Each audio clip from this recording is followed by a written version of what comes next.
Things have been a little stressful lately, haven't they? I can't speak for you in the here and now, but in my here and now they have. So let's take a moment to cool down. Ask people my age, born in the 90s, for nostalgic sounds from video games, and we'll probably say the PlayStation start screen, the Ocarina of Time titles, Sonic's victory music. Specific, iconic sounds played through the inbuilt speakers of a CRT TV. But there's a sound from my childhood that sends me back 20 years ago to a time of playing games under the cover far too late at night.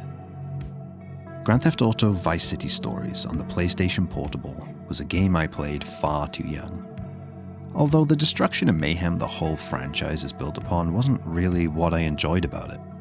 Well, maybe a little bit. The one thing I really enjoyed doing was just hanging around the city, walking the streets and calmly driving along the beachfront.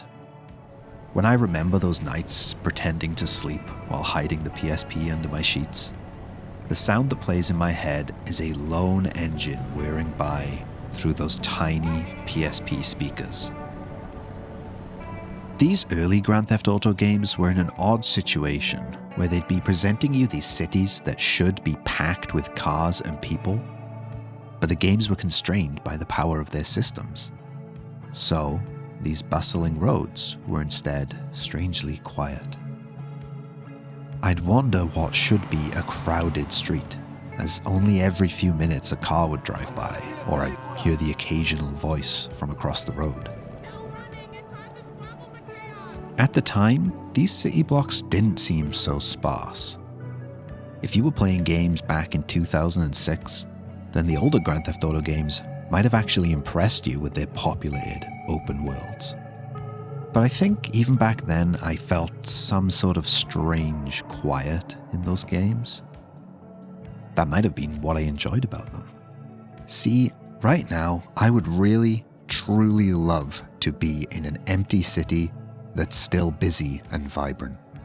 This is nonsense, of course, because it's the people that make it busy. And yet, through the simulated cities of video games, it somehow exists. This unreasonable ask is hard to put into words, because it's easy to confuse it for what it's not. See, it's not a model of a city that you only see zoomed out, and it's not a deliberately sparse city of empty buildings. It is a city where you fully buy that its people go to work, drive its roads, eat at its restaurants, and yet you hardly see them. One where you walk along empty pavements as the bright lights around you lie about who's inside. You'll find any number of abandoned cities in apocalyptic worlds.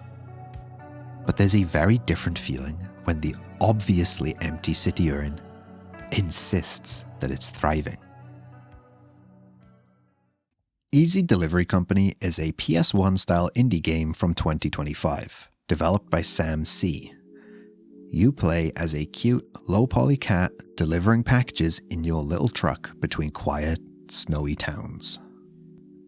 It has that satisfying game loop of Truck Simulator, picking jobs and planning routes and just enjoying your journey as you make your deliveries.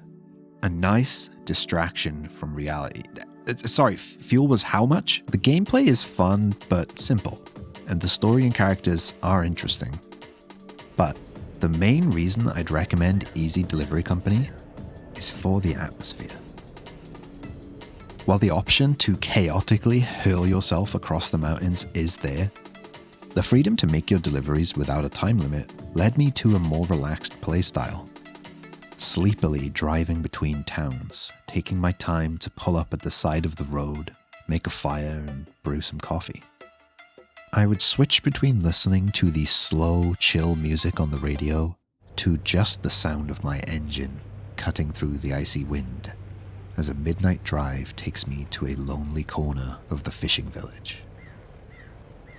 Actually, in Easy Delivery Company, every corner is a lonely corner. You're the only one using these roads, except for a few birds. the towns and cities are completely silent until you come along, pulling up with a stack of pizzas. But just like the cities of early Grand Theft Auto, Easy Delivery Company cities are quiet, but not empty. You're making deliveries to someone, after all. The lights come on to show you where to stop. The vending machines are filled up. Every now and then a train rumbles by. This world is living, it's moving, and yet the roads are vacant. The windows are dark.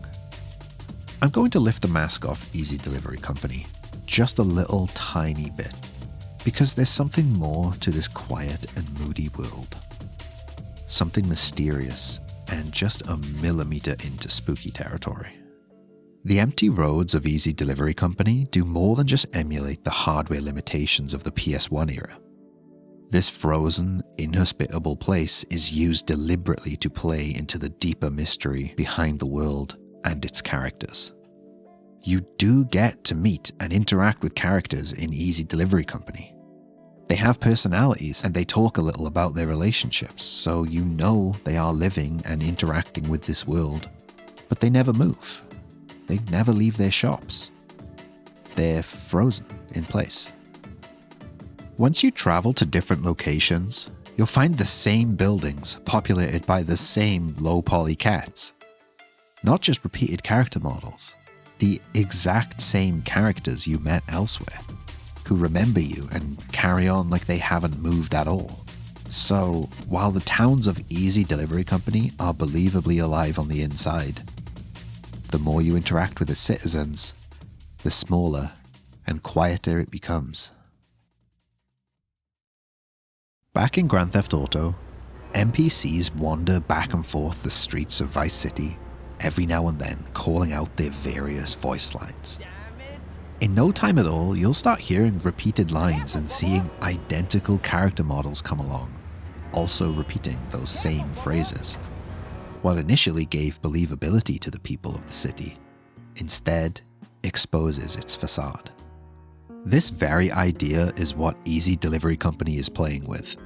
As the story develops, it becomes clear why these characters are so isolated and limited.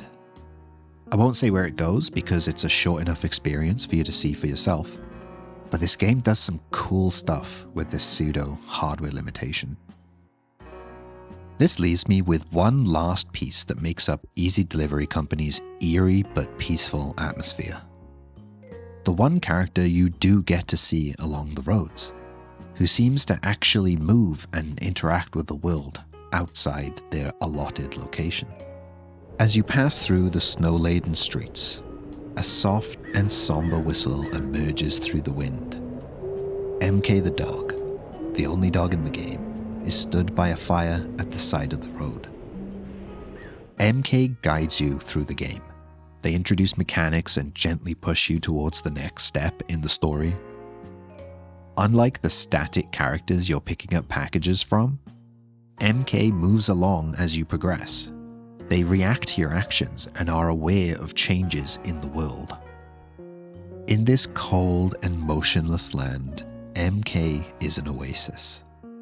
A small pocket that joins you as you warm yourself by the fire, that teaches you how to make coffee, tells you more about this world and its inhabitants.